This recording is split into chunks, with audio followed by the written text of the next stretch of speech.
Alors dans cette vidéo sur l'autonomie alimentaire, je vais vous expliquer comment produire sa nourriture, que produire et pourquoi le produire. Je vais aussi vous parler de l'organisation, du jardin, du potager et aussi des élevages. Je parlerai des plantes aromatiques dans une autre vidéo, mais il est très important d'en cultiver et c'est pour ça que j'en parlerai dans une autre vidéo. Donc je vais parler des productions de légumes et de viande dans son propre terrain. Donc dans une partie de la vidéo, je vais vous parler des légumes, donc tout ce qui est légumes racines et les autres.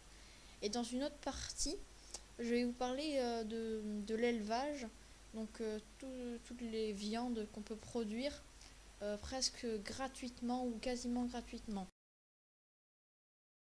Alors commençons tout de suite avec les légumes. Alors il y a un légume très intéressant dans l'autonomie alimentaire et dans le survivalisme.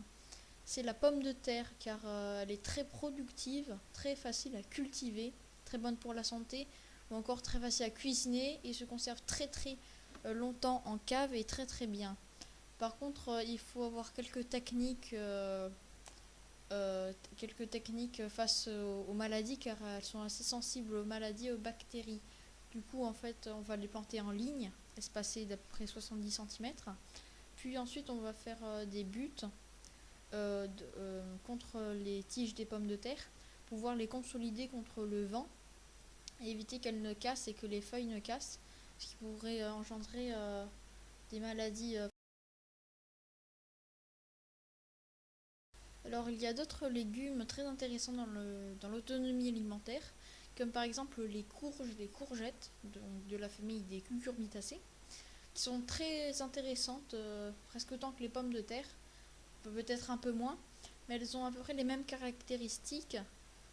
Et en plus, certaines courges ou citrouilles peuvent se conserver plus de 2 ans. Les légumes racines sont aussi très intéressants dans l'autonomie alimentaire car ils ont à peu près les mêmes avantages que les autres légumes cités précédemment.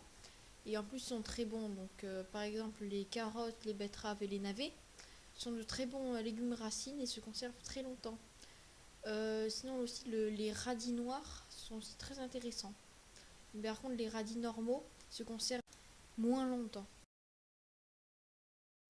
Alors il y a d'autres légumes que j'aime bien, comme par exemple les fèves ou les haricots, qui se conservent peut-être pas aussi longtemps que les courges, les courgettes ou encore les pommes de terre et les autres légumes, mais secs, ils peuvent se conserver très longtemps et en plus ils peuvent servir de nourriture pour les poules une fois secs.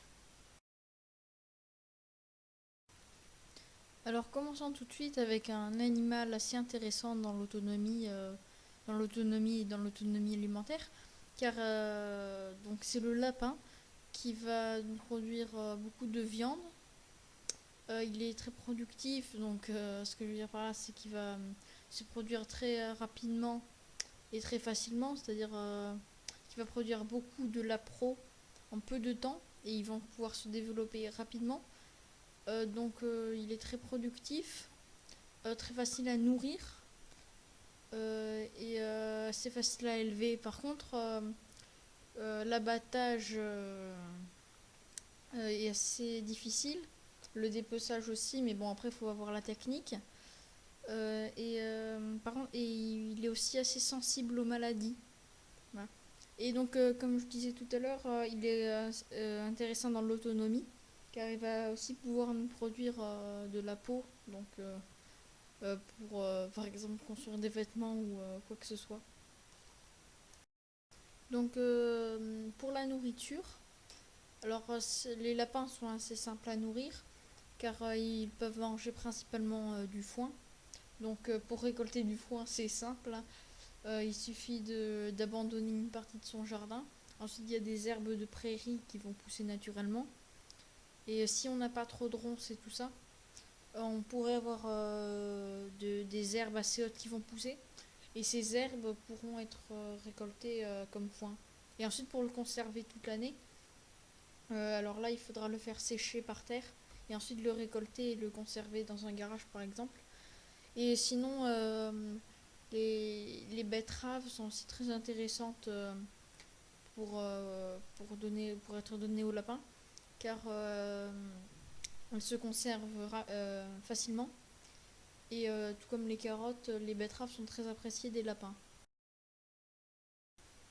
Alors il y a aussi un animal très intéressant dans l'autonomie et dans l'autonomie alimentaire, donc qui est aussi élevé par pas mal de survivalistes.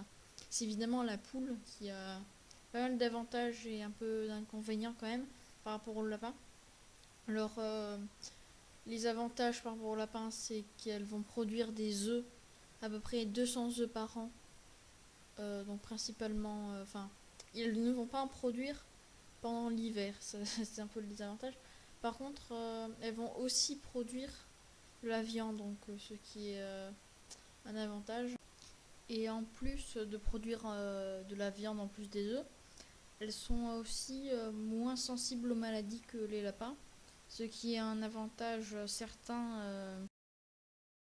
Alors pour ce qui est de la nourriture des lapins et des poules, les graines sont intéressantes, mais elles peuvent se nourrir aussi toutes seules, en partie, grâce à tous les insectes et vers de terre qu'elles vont pouvoir manger. Alors pour ce qui est des céréales cultivées, il y a l'épeautre, le seigle et autres céréales non hybridées, c'est-à-dire de variétés anciennes. Donc c'est-à-dire qu'on va pouvoir replanter notre récolte ou ressemer notre récolte, car les graines hybrides qu'on achète souvent ne peuvent pas se reproduire.